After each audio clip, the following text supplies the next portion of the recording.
Hey y'all, it's fall. It's just the beginning of September and it's the perfect time to get your fall Florida vegetable garden growing. So today I'm gonna take you on an early fall tour of what I've got growing in my front yard vegetable garden. That's right, front yard. Share it with the neighbors. Let them see what's happening.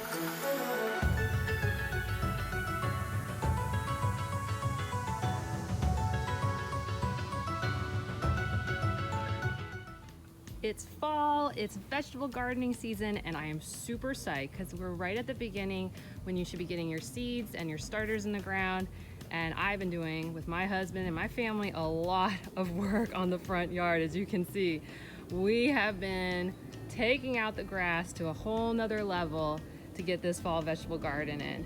And I'm really excited to just walk you through what we're doing this year so that hopefully this gets you inspired to get your fall vegetable garden going, and maybe consider, if you can, take out some of your front yard to do it. Okay, so let's talk about what's growing here. So I'm gonna start with, of course, we've kept our green onions going. They have done wonderful. These are, gosh, I don't even know. They may even be a year old at this point from just food scraps, totally food scraps. And they eventually bolted. And if you can look in between here, you'll see like some thinner. These are the new green onions that started to grow now that these ones bolted and put their little baby seeds in there. So we've got babies down in here. If you look nice and close, we got them up in here. So they are doing great. So we're just about to harvest again so we can get a whole nother round of green onion soup. I'm super excited, looking forward to that. And you know what? We also got our sweet potato crop. So this is, again, same sweet potatoes. So we haven't bought any more sweet potatoes to put in the ground. This is just our same harvest. Just threw the vines back on the ground after harvesting, both in the fall of last year, spring of this year.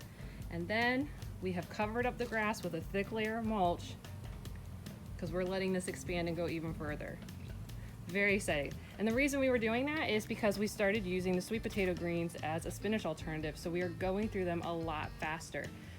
And so I needed to make sure we had enough space that we could get about 3 to 4 ounces of sweet potato greens every week. So I wanted to make sure we had that and have some areas that when I go to harvest the sweet potatoes, you know, we've got enough to get us through from the greens perspective.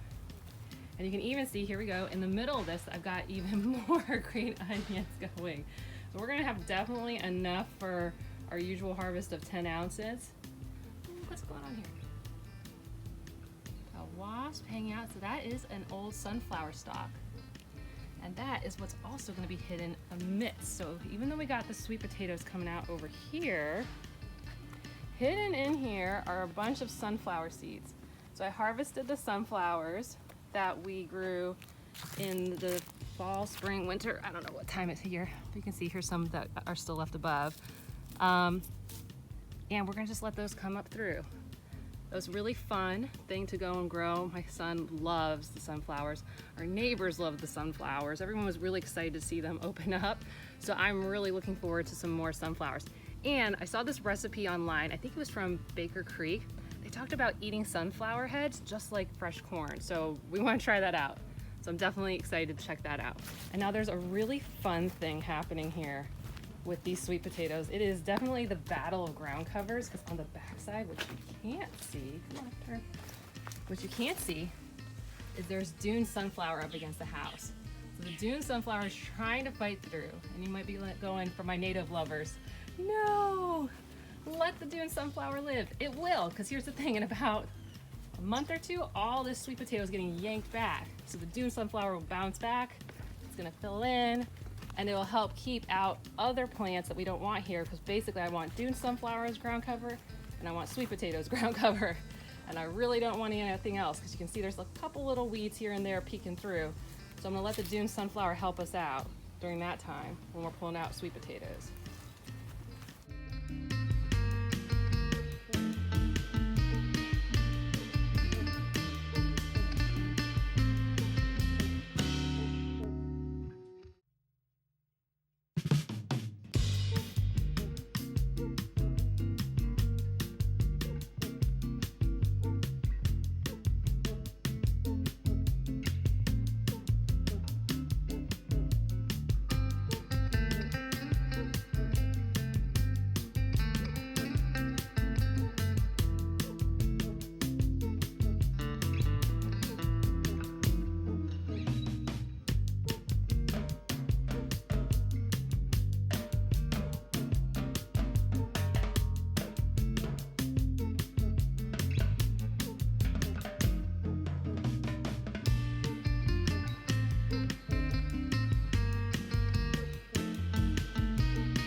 So the next vegetable bed that we got here, this is totally and completely corn, sweet corn. That's all I'm growing in here.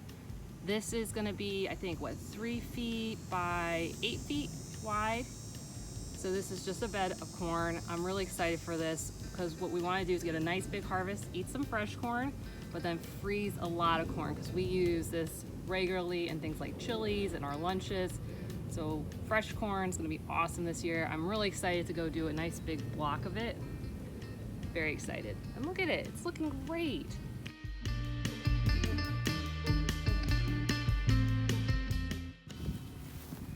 And now for the behemoths, the big, big beds, right? You're probably wondering, what is going on? What are those giant things in your front yard? These are cattle panel trellis arches.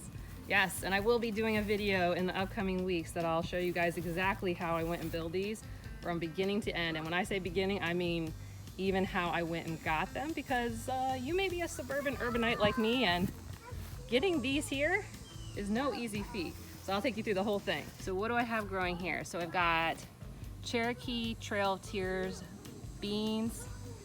I've got some acorn squash I'm very excited for. I will show you the exact breeds in a little bit. I'll show you the seed packets. Calypso beans. These are tomato cuttings from the tomato plants I had throughout the summer that I want to see if I can get those to grow because I liked what I had. Anything that dies, I have apple pear tomatoes to go and replace them. Good Mother Hubbard beans, I think it was. More acorn squash, and then I don't remember what the H one is. And then more tomato cuttings. So this is a great way, what I was talking about in that tomato video, right? Is if you like a tomato breed, instead of worrying about saving those seeds to get the cuttings, just you're ready to go to the next one. And basically on each of the arches, I did the same mixture of plants on both sides. So we'll get to see the differences based on how it goes east to west, west to east, north to south, what does better.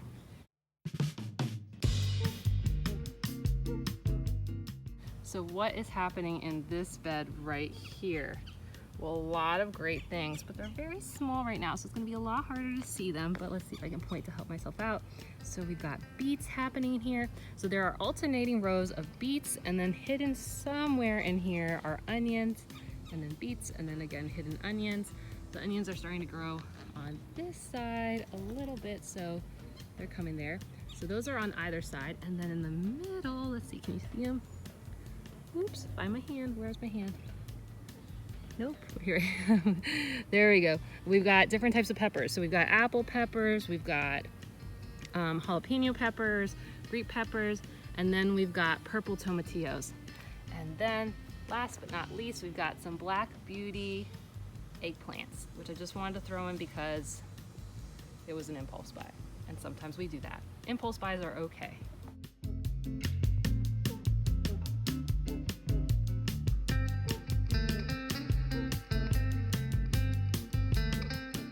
While not part of a traditional vegetable garden, we got in this summer some beautiful papaya plants that some wildlife left behind for me.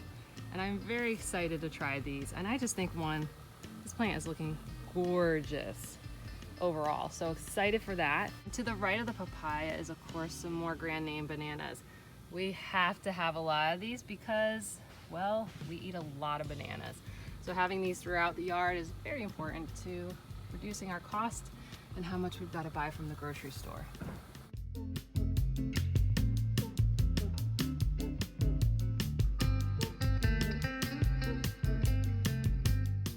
And you may be wondering, where did I get the seeds at? So here's one of the challenges I find with the big box stores like Home Depot. Even though I will go get stuff from there, they're following the temperate climate season, so you may find it challenging to go get seeds and be wondering where can you get them. I find online is best.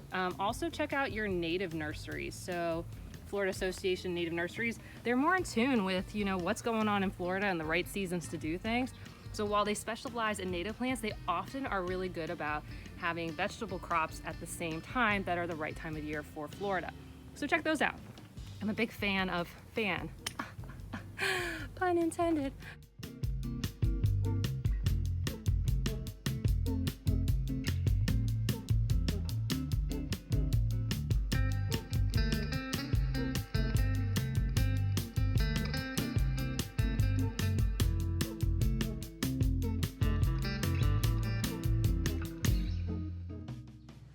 how to plant, what am I doing with this layering system out here, or how to build these cattle panel trellises. If you want to make sure you don't miss any of the upcoming videos where I'm going to take you through those, go ahead and like, subscribe, and ring that bell for notifications. New videos each Friday and sometimes a bonus on Sunday.